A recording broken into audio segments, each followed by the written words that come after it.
definitely want to talk about some writing stuff, but right now, it's cold. Let's go inside and get some cocoa. Hello, kitties. Hello, miss.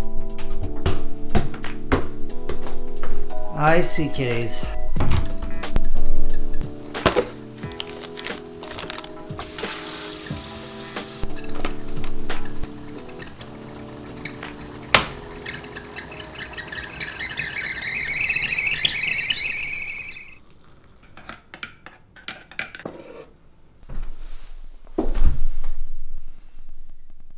I want to start today by talking about something that I keep seeing coming up. I've seen the question pop up on the official Nano Facebook group. I've seen the question pop up on some of the other Facebook groups I'm in for writing. I've seen the question pop up on Twitter. So I want to address a very common question. The question is, should you pay for a professional editor? No, you shouldn't. With basically one specific exception. The argument that people tend to hear for getting an editor goes something like this. But publishing is super competitive these days. Because it's so competitive, to really stand out, you should leave no stone unturned and hire a professional editor to get your work edited. That will really help you stand out.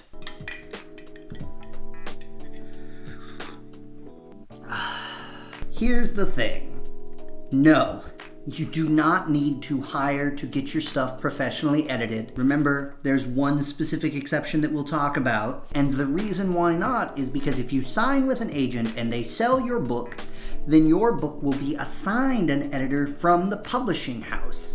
From what I've heard from agents, if you actually do get it professionally edited, that's actually something of a red flag for them. The reason it's a red flag for them is because if your work can't stand on its own, then your work's not ready to be published. Obviously, agents are different, so if one of them says something contradictory, listen to them. And the absolute nightmare scenario that they have is that they sign you with a professional editor, you get your book sold, and then when it's time to turn around revisions or edits, you suddenly are trying to like run to the third-party editor and back and forth, and suddenly like that's not your work, that's the editor's work. It just becomes like a nightmare. I did say this before and I'll say it again, there is one specific instance, however, where you should get your work professionally edited.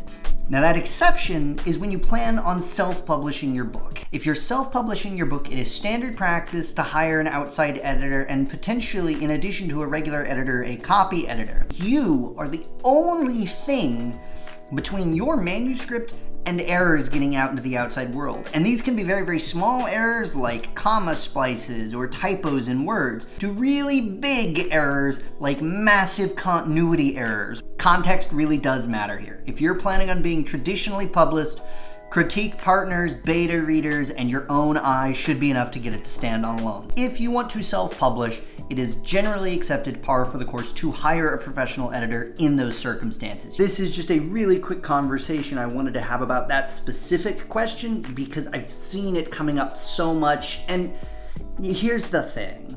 Frequently the people who are promoting this the hardest are people who are trying to sell you stuff, namely editing services.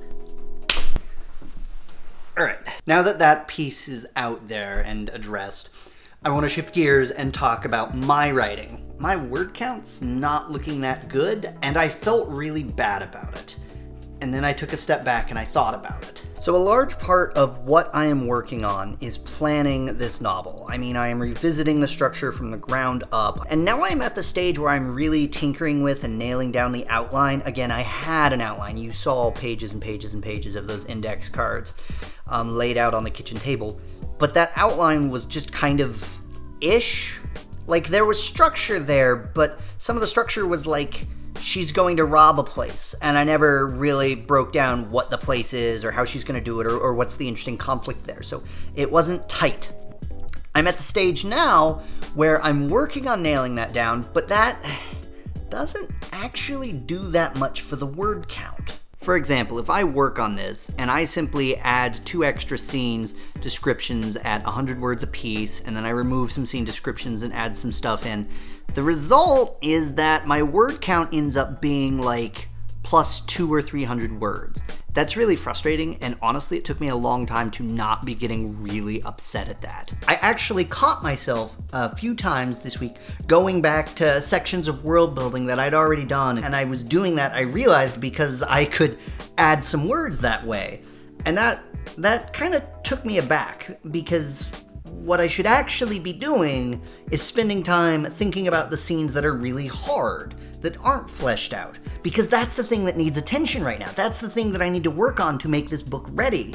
And so just realizing that this pursuit of word count had kind of distorted what I was doing, it reinforced some of my concerns that I've had of NaNoWriMo, and I've spoken of them at length. I've come to a decision when it comes to NaNoWriMo. I am not caring about my word count anymore. I'm not going to specifically track it day by day anymore because it stresses me out and it distracts me from what I really need to be working on. So my goal is now to get this planning document completely done by the end of the month so that I can start writing come December 1st. Again, to be clear, this book had 46,000 words on it, but I need to start rejiggering it. Some of the big scenes need to be completely rewritten. There was at one point a homunculus in one of my drafts. It's no longer there. It really didn't work at all. And then my goal for December is to finish the draft of this book. That's my plan. I'll keep you posted throughout the rest of the month of how it's going, certainly. I'm going to keep doing these daily videos. I like doing these daily videos, and when we get to December, I am not at all doing daily videos, but I will do just a video each week in addition to a normal video. That's just sort of like one of these vlogs that tells you how that book is coming. So I think that would be kind of fun for people to see, and so that you can see progress on a novel sort of in real time. I know that's kind of what Nano was supposed to be, but, well, it's not. It just is what it is. All right, everybody, that's all I have for today. Kind of a longer video. I hope that you have a good Friday, and I hope that you have a wonderful weekend laid out ahead of you. So that's all I have for today, everybody. Be kind to yourselves.